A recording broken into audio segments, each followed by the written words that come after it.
Hello friends, आप सभी का मस्ट वेलकम है हमारे वीडियो में।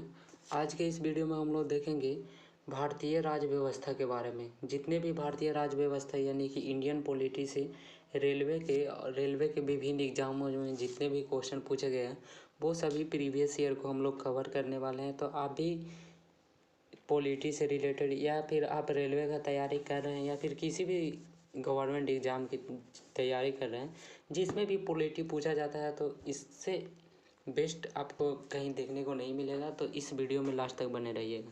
तो चलिए आज का फर्स्ट क्वेश्चन को शुरू करते हैं। संवैधानिक विकास एवं व्यवस्था हमारा आज का पहला टॉपिक है, जिसका पहला क्वेश्चन है 1925 में केंद्रीय विधानसभा का प्रथम निर्वाचित अध्यक्ष निम्नलिखित में से कौन थे।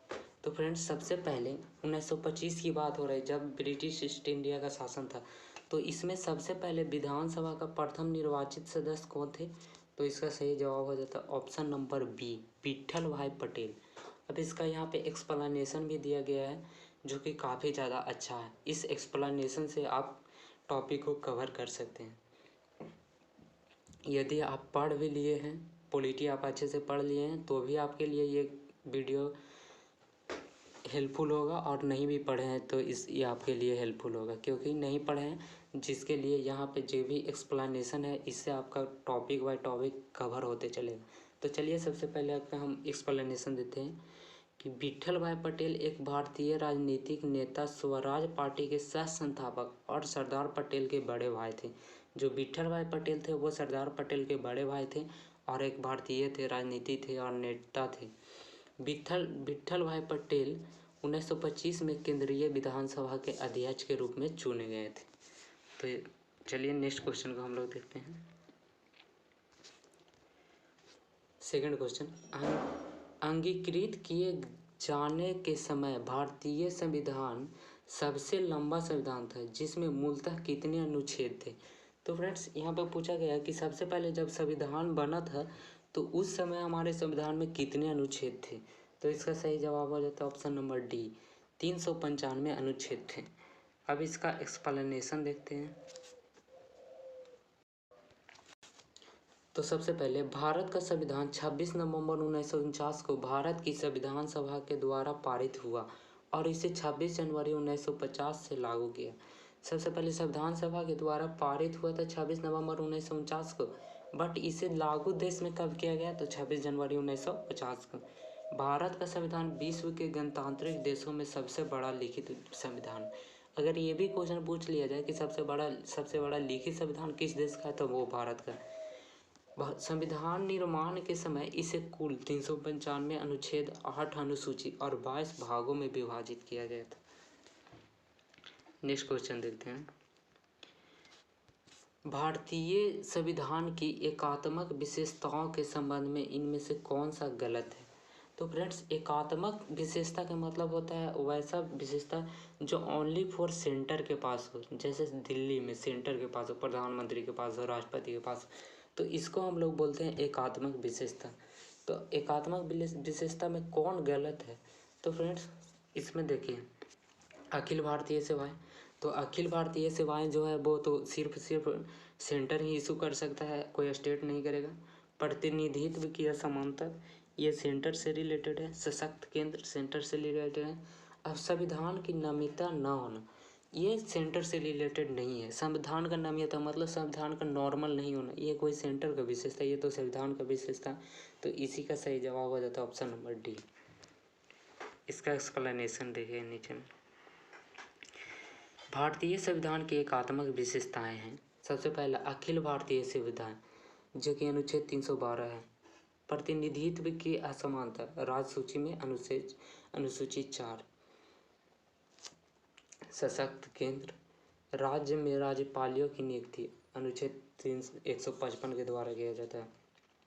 राजसूची पर केंद्र को कानून बनाने का अधिकार अनुच्छेद 249। आपातकालीन प्रावधान 352 से 360 तक। भारत का संविधान न तो लचीला है, न नम है और न ही कठोर है, बल्कि यह दोनों का मिला जुला स्वरूप है। नेक्स्ट क्वेश्चन, भारत में किस प्रकार की सरकार है? तो फ्रेंड्स, भारत में अगर हम लोग सरकार की बात करें तो ये किस प्रकार की सरकार है? तो यहाँ पे संसदीय सरकार है। नेक्स्ट क्वेश्चन की ओर हम इसका सबसे पहले एक्सप्लेनेशन देख लेते हैं।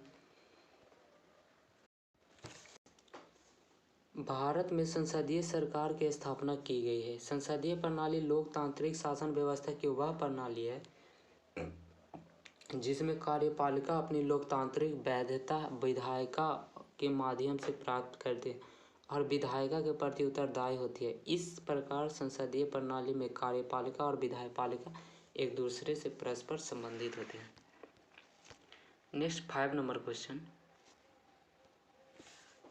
निम्नलिखित में से किसे भारत में सरकार के संघीय स्वरूप का परिणाम कहा जाता है? तो इसका सही जवाब हो जाता है ऑप्शन नंबर डी, बहुस्तरीय सरकार, संघ, राज्य और स्थानीय। इसका चलिए एक्सप्लेनेशन देखते हैं। भारत के प्रथम अनुच्छेद में कहा गया है, भारत के संविधान के प्रथम अनुच्छेद में कहा गया है कि भारत अर्थात इंडिया राज्यों का संघ होगा। भारत सरकार के संघीय स्वरूप का परिणाम संघ, राज्य एवं स्थायी शासन को कहा जाता है। नेक्स्ट क्वेश्चन, निम्नलिखित में से कौन सी भारतीय संविधान की एक प्रमुख विशेषता नहीं है? तो इसका ऑप्शन आप लोग देख सकते हैं। संघवाद की स्थापना, राज्य सरकार का संसदीय स्वरूप, मूल अधिकार, समानता का प्रोत्साहन। तो संघवाद तो है, सेंटर के हाथ पावर होता है, सरकार का संसदीय स्वरूप है, यहाँ पे भारत में मूल अधिकार भी है, बट यहाँ पे आपको सामंत को प्रोत्साहन नहीं मिला, सामंतशाही भारत में नहीं है। तो इसका सही जवाब हो जाता है option number D. Next question, भारतीय संविधान की संघीय व्यवस्था के संबंध में इनमें से कौन सी व्यवस्था सही है? तो संघीय व्यवस्था के संबंध में कौन सी व्यवस्था सही है? तो यहाँ पे हो जाता है ऑप्शन नंबर बी, द्वैध शासन। द्वैध शासन के मतलब कुछ अधिकार भारत के स्टेट के पास है तो कुछ सेंटर के पास। तो सबसे पहले देखिए, भारतीय संविधान की संघीय व्यवस्था की विशेषताएं: संविधान का सर्वोच्च होना, संविधान द्वारा केंद्र सरकार के और इकाइयों की सरकार के राज्य सरकार के बीच में विभाजन, लिखित एवं कठोर कानून, संविधान, स्वतंत्र उच्चतम न्यायालय, द्विसदनीय व्यवस्थापिका, दोहरे इकाई प्रणाली इत्यादि, ये सब है वो भारतीय संघ की व्यवस्था की विशेषताएं हैं।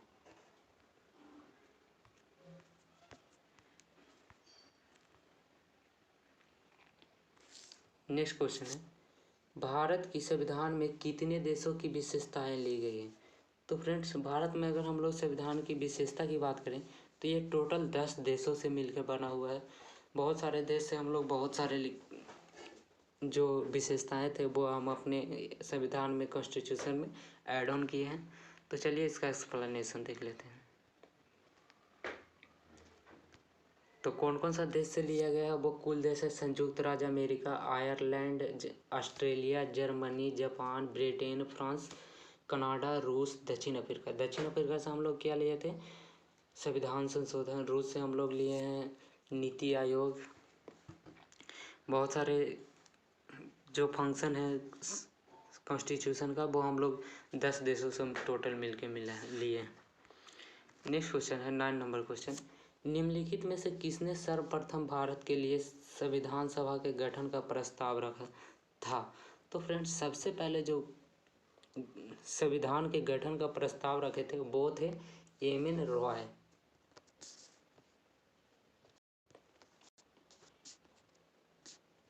भारत में औपचारिक रूप से एम.एन. रॉय द्वारा भारत के लिए संविधान सभा के गठन 1934 में प्रस्ताव रखा गया था। 1934 में सबसे पहले प्रस्ताव किन्होंने रखा था? तो एम.एन. रॉय। 31 दिसंबर 1929 को पंडित जवाहरलाल नेहरू द्वारा लाहौर अधिवेशन में संविधान सभा के बारे में जिक्र किया गया था।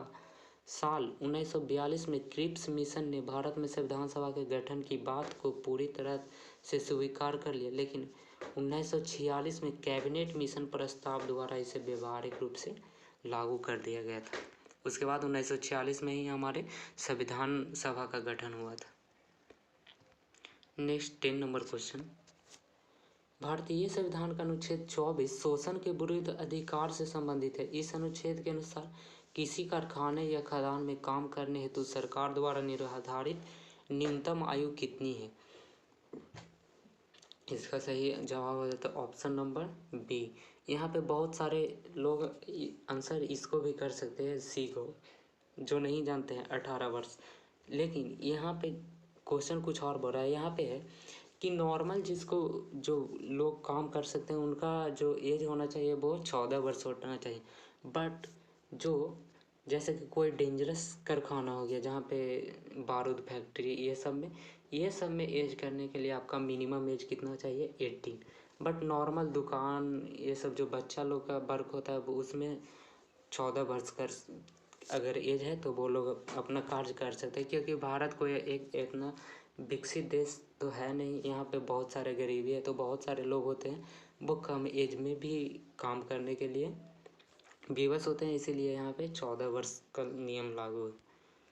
नेक्स्ट क्वेश्चन देखते हैं, इसका एक्सप्लेनेशन देख लेते हैं।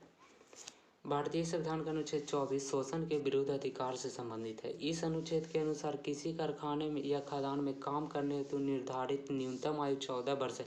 हालांकि यह किसी नुकसान न पहुंचाने वाले अथवा गैर जोखिम युक्त कार्यों में नियोजन का प्रतिषेध नहीं करता है। बाल श्रम प्रतिषेधन अधिनियम कब आया था? 1986 में।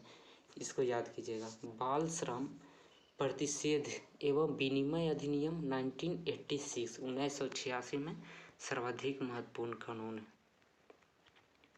11 नंबर क्वेश्चन, भारत के संविधान के संदर्भ में इनमें से संविधान सभा के निर्वाचित अध्यक्ष कौन थे? तो फ्रेंड्स, भारतीय संविधान सभा में निर्वाचित जो अध्यक्ष थे वो कौन थे? तो डॉक्टर राजेंद्र प्रसाद थे। भारत के संविधान के संदर्भ में डॉक्टर राजेंद्र प्रसाद संविधान सभा के निर्वाचित अध्यक्ष थे।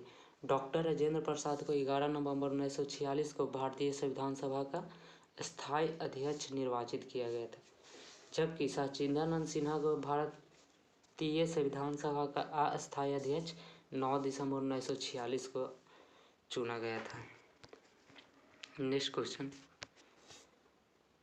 मसौदा समिति के अध्यक्ष कौन थे जिनके पास संविधान का मसौदा तैयार करने का कार्य का था? तो फ्रेंड्स, मसौदा तैयार करने मतलब प्रारूप तैयार करने का अधिकार किनके पास था? तो डॉक्टर भीमराव अंबेडकर। मसौदा समिति के अध्यक्ष डॉक्टर भीमराव अंबेडकर थे, जिनके पास संविधान सभा का मसौदा तैयार करने का कार्य था, इसका गठन 29 अगस्त 1947 को किया गया था और इसे 7 सदस्य शामिल थे। नेक्स्ट क्वेश्चन,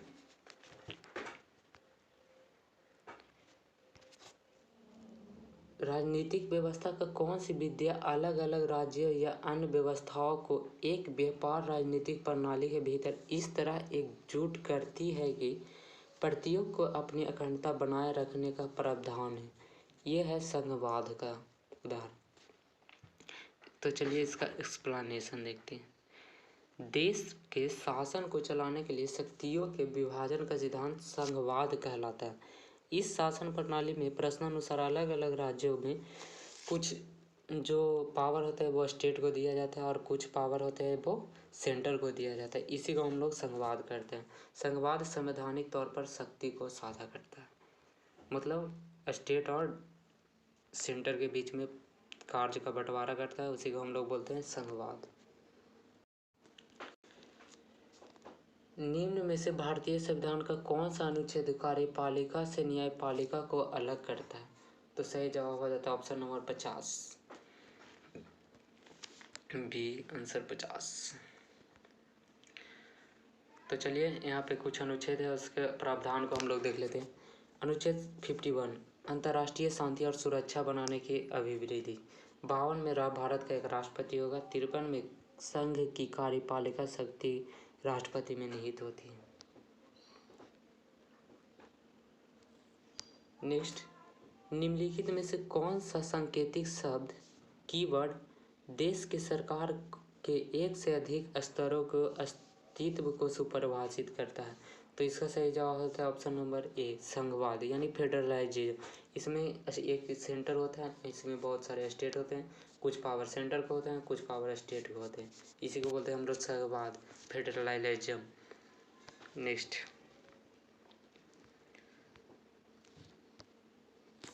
भारतीय संविधान की कौन सी विशेषता राज्य स्तर पर और केंद्र के सरकारों का अस्तित्व को संदर्भ करता है? तो केंद्र और राज्य दोनों का अस्तित्व है, इसको संदर्भित कौन करेगा? संघवाद, फेडरलाइजेशन।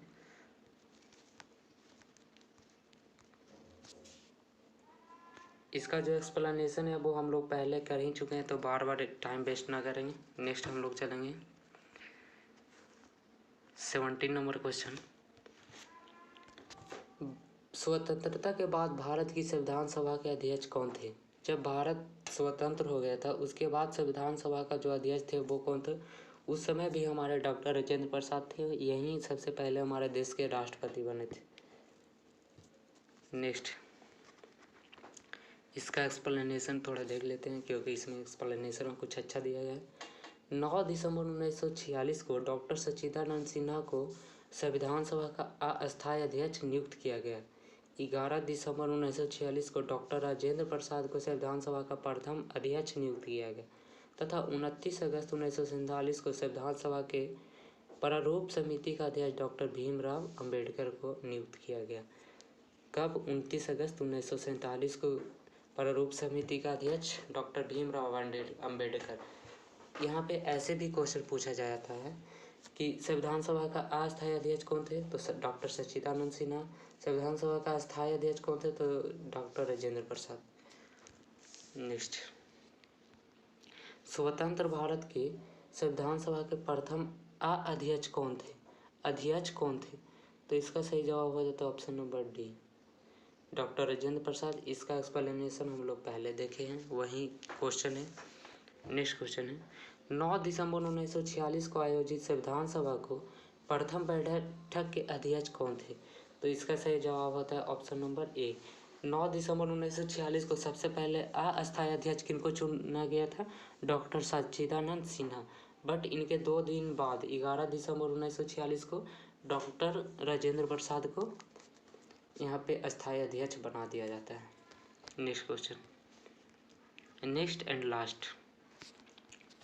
डेली हम लोग 20 सेट ही करेंगे, 20 के बाद नेक्स्ट पार्ट 2 कल जो आएगा, कल आएगा आपको। आज ये है पॉलिटी का, तो कल यहाँ पे आएगा हिस्ट्री का, और फिर परसों आएगा पॉलिटी का। तो एक दिन पॉलिटी और एक दिन यहाँ पे हिस्ट्री चलते रहेगा। तो चलिए आज का हम अपना लास्ट क्वेश्चन है, इनमें से कौन भारतीय संविधान सभा के मसौदा तैयार करने में सदस्य नहीं थे? तो फ्रेंड्स यहाँ पे 1 2 3 सैयद मोहम्मद सादुल्ला, गोपाल स्वामी अयंगर, डॉक्टर M.K. मुंशी, ये सब मसौदा समिति के सदस्य थे, बट यहाँ पे A.V. ठक्कर नहीं थे। जैसा कि हम लोग पीछे देखे थे कि टोटल 7 सदस्य थे, जिसमें अध्यक्ष थे कौन? डॉक्टर भीमराव अंबेडकर। तो चलिए हम लोग अन्य सदस्यों को भी देख लेते हैं। तो संविधान सभा के प्रारूप समिति में कुल 7 सदस्य थे। भीमराव अंबेडकर अध्यक्ष थे, गोपाल स्वामी अयंगर, अल्लादी कृष्ण स्वामी, M.K. Munshi, Mohammad Sadulla, N. Madhav Rao, B.L. मित्र के स्थान पर आए थे। T.T. रामकृष्णाचारी जो कि D.P. खतान की मृत्यु के बाद आए थे। तो स्पष्ट है कि A.V. ठक्कर भारतीय संविधान की मसौदा समिति के सदस्य नहीं थे। तो फ्रेंड्स आज के इस वीडियो को हम यहीं पे करते हैं एंड, और नेक्स्ट वीडियो परसों आने वाला है। या फिर आप हिस्ट्री भी देखना चाहते हैं तो चलिए हिस्ट्री कल आप लोग आज देख सकते हैं जाके हमारे प्लेलिस्ट में से हिस्ट्री। यहाँ पे बहुत सारे जितने भी रेलवे का प्रीवियस ईयर है वो सब देख सकते हैं। तो thanks for watching my video, मिलते हैं नेक्स्ट वीडियो के साथ। Tata bye bye.